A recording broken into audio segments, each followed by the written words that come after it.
Hello guys, welcome back for another video of how to service reset. Today we're gonna do a service reset for Volkswagen Caddy.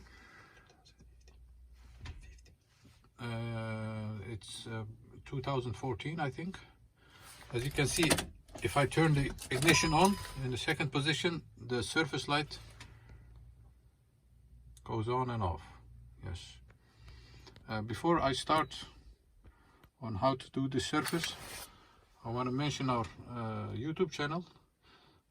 Subscribe for our support, for your support. We need that.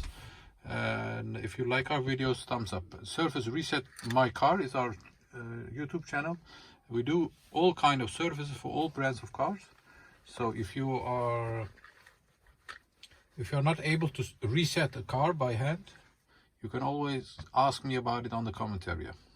Okay, let's start with how to service reset a Volkswagen Caddy 2014.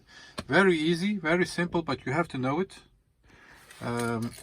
First we turn the ignition off, then we press this button.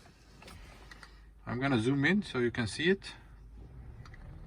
This button 0.0/set with the ignition turned off. So I press this button first and then turn the ignition on in the second position. Yes. Then I release this button and press this button once. And if you look at it, you can see that the service has been reset. Very easy, very simple. Thank you for watching our video. Subscribe to our channel, Service Reset My Car. We do all kind of service for all brands of cars. Thanks for watching. See you next time. Bye bye.